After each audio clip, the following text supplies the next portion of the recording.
I am Dr. Fazlunnisa, gynecologist, infertility specialist, Hira Fertility Center, Tolichoki. So ఈరోజు మనము pregnancy conception అనేది ఎందువల్ల delay అవుతుంది అంటే what are the factors, various factors ఉంటాయన్నమాట. లోపల చూసుకుంటే దిల్ బి మల్టిపుల్ ఫ్యాక్టర్స్ ఎందుకు ప్రెగ్నెన్సీ అనేది స్టే అవ్వట్లేదు. సో దానికి డిఫరెంట్ నార్మల్గా ఒక న్యాచురల్ ప్రెగ్నెన్సీ అనేది ఎట్లా వస్తుంది చూసుకుందాం. Then we will discuss the factors. Okay, ఇది గర్భసంచి అనమాట. సో దీనికి 2 ట్యూబ్స్ లాగా ఉంటాయి అండ్ ఇవి అండాశయం. ఎవ్రీ మంత్ ఒక్కొక్క ఎగ్ మాత్రమే 7 to 8 ఎగ్స్ ఉంటాయి నార్మల్గా. Only 1 egg will mature and come out. అక్కడ స్టే చేస్తుంది ఒక 24 hours to 36 hours. అదే టైంకి హస్బెండ్ అండ్ వైఫ్ కలిస్తే ఈ స్పర్మ్స్ ఏవైతే ఉంటాయో నార్మల్గా ఇక్కడ డిపాజిట్ అయిపోతాయి. అక్కడ నుంచి మంచి స్పర్మ్స్ మాత్రమే పైకి వెళ్ళి ఆ ఎగ్లోకి కలిసి ఒక బేబీ, ఒక ఎంబ్రియో ఫామ్ అవుతుంది. ఎంబ్రియో ఫామ్ అయిన ఒక 5-4 daysకి ఇది గర్భసంచిలోకి దిగుతుంది. అక్కడ అన్ని ఫ్యాక్టర్స్ మంచిగా ఉంటే అక్కడ అతుక్కొని 9 months గ్రో అవుతుంది అనమాట. సో అలా ఒక న్యాచురల్ ప్రెగ్నెన్సీ వస్తుంది. సో ఇప్పుడు ఎక్కడెక్కడ డిఫెక్ట్స్ ఉంటే, where are all the defects, ఎక్కడైతే డిఫెక్ట్స్ ఉంటాయో అప్పుడు న్యాచురల్ ప్రెగ్నెన్సీ అనేది రాదనమాట.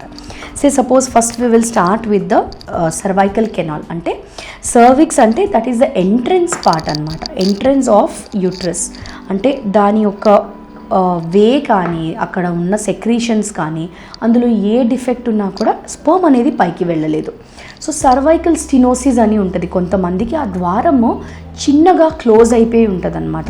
సో అలాంటి అప్పుడు స్పర్మ్స్ అనేవి లోపలికి వెళ్ళలేవు. సో ఇలాంటి వాళ్ళలో కూడా న్యాచురల్ ప్రెగ్నెన్సీ వచ్చే ఛాన్సెస్ ఉండదు. నెక్స్ట్ అట్లానే పైకి వెళ్తే ట్యూబ్స్లో కొంతమందికి ట్యూబ్స్లో ఇన్ఫెక్షన్ ఉంటుంది, అంటే ట్యూబల్ బ్లాకేజ్ అంటామన్నమాట.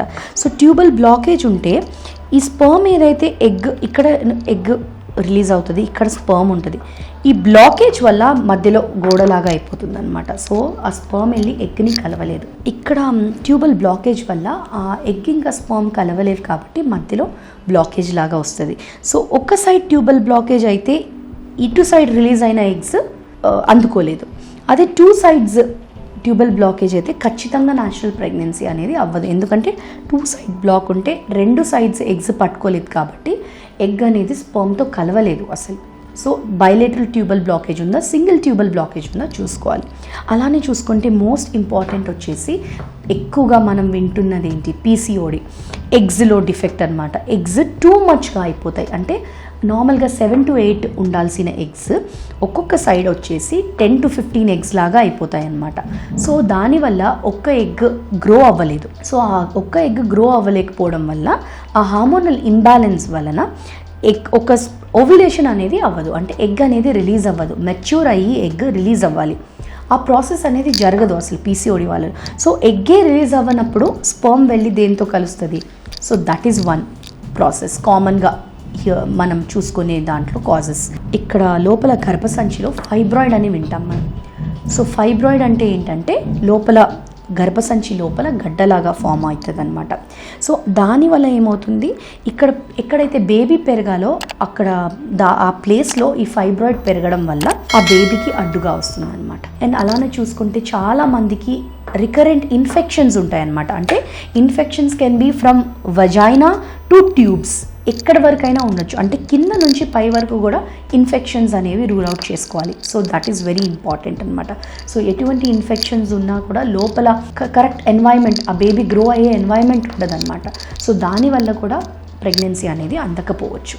నెక్స్ట్ వచ్చేసి ఇక్కడ ట్యూబల్ ఈ ఫింబ్రియల్ ఎండ్స్ ఉంటాయి. అంటే ఈ గుడ్డుని పట్టుకోవడానికి ఈ సిలియా ఇట్లా మన చేతుల్లానే అనమాట. Action will be like that, ఇట్లా చేతుల్లాగా ఎగ్స్ని పట్టుకోవడానికి. సో దీన్ని సీలియా అంటారనమాట, ఈ యాంప్యులాని. ఈ సీలియా డ్యామేజ్ అయిపోతాయి కొంతమందిలో బికాజ్ ఆఫ్ క్రానిక్ ఇన్ఫెక్షన్స్, కొంతమందికి ఏమో అక్కడ వాటర్ వచ్చేసి అట్లా. దానివల్ల ఈ సీలియా ఎండ్స్ అనేవి క్లోజ్ అయిపోతాయి. అంటే ఆ మూమెంట్ ఏదైతే ఉందో హ్యాండ్ లాంటి మూమెంట్ అది క్లోజ్ అయిపోతుంది. సో దానివల్ల ఇది వచ్చేసి ఎగ్ని పట్టుకోలేదన్నమాట. So that is fimbrial end closure అంటారు దాన్ని. సో అలాంటి దానివల్ల కూడా ప్రెగ్నెన్సీ అనేది అందకపోవచ్చు. సో ఇలాంటి మల్టిపుల్ ఫ్యాక్టర్స్, అంటే ఇక్కడ ద్వారం నుంచి తర్వాత గర్భసంచిలో ఉందా, లేకపోతే ఎగ్స్లో ప్రాబ్లం ఉందా, ట్యూబ్స్లో ప్రాబ్లం ఉందా, ఓవరాల్ హార్మోనల్ ఇంబ్యాలెన్స్ ఉందా, ఇవన్నీ చూసుకోవాలి. అండ్ అలానే single most important factor is male infertility. So మనం ఎప్పుడు చూసినా అమ్మాయిని ఎవాల్యుయేట్ చేసుకుంటా వెళ్ళిపోతాము, హార్మోన్ టెస్ట్ చేస్తాము, స్కాన్స్ చేస్తాము, లాప్రోస్కోపీ అన్నీ చేస్తాం. బట్ అమ్మాయికి ఎంత అయితే చూడాలో మేల్లో కూడా డెఫినెట్గా మనం స్పర్మ్ అనాలిసిస్ అనేది చేయాలి. సో స్పర్మ్ అనాలిసిస్ అనేది చేసి దాంట్లో ఏమైనా మార్ఫలాజికల్ డిఫెక్ట్స్, అంటే స్పర్మ్స్ అనేది మినిమం ఒక 15 మిలియన్ ఉండాలి. సో 15 మిలియన్ కంటే తక్కువగా ఉంటే ఆలిగోస్పర్మియా అంటామన్నమాట. సో ఈ ఆలిగోస్పర్మియా ఉన్నప్పుడు less than 10 million or less than 5 million, చాలా లెస్ దాన్ 5 మిలియన్ అంటే సివియర్ ఆలిగోస్పర్మియా. సో ఇలా చాలా చాలా తక్కువగా ఉన్న కేసెస్లో కూడా న్యాచురల్ ప్రెగ్నెన్సీ అనేది అందదు. సో ఎప్పుడు కూడా ఒక కపుల్ ఒక ఇన్ఫర్టిలిటీ కోసం వస్తే బోత్ హస్బెండ్ అండ్ వైఫ్ని సైమల్టేనియస్గా అంటే ఒకేసారి ఎవాల్యుయేట్ చేయాలి. ఫస్ట్ అమ్మాయికి చూసుకొని తర్వాత అబ్బాయికి చూసుకోవడం అట్లా చేయకూడదు. Both are equally important. Sperm ఎంత ఇంపార్టెంటో ఎగ్ కూడా అంతే ఇంపార్టెంట్. కాబట్టి ఇద్దరిని ఈక్వల్గా ఎవాల్యుయేట్ చేయాలి. అండ్ కపుల్ కౌన్సిలింగ్ అనేది, because they will be under lot of stress, ఎందుకంటే ఇంకా బేబీ రాలేదు, 3 years 4 years అయిపోతుంది. సో కపుల్ కౌన్సిలింగ్ అనేది very very important. You should make them understand ఏమవుతుంది లోపల, ఎందుకు డిఫెక్ట్ వస్తుంది అని చెప్పేసి. సో దాన్ని బట్టి నార్మల్ మెడికేషనా, లేకపోతే ఇంజెక్షన్సా, లేకపోతే ఐయుఐయా, ఐవీఎఫ్ఆ, ఆ సమస్యని బట్టి మనం ప్లాన్ అనేది చేసుకోవాలి. Every problem has a solution. So అలానే every person has a chance to get pregnant. So please ఇలాంటి మోర్ ఇన్ఫర్మేషన్ కోసం please like, share and subscribe Heera fertility centres. And ఈ ఇన్ఫర్మేషన్ తెలియని వాళ్ళకి పాస్ ఆన్ చేయండి.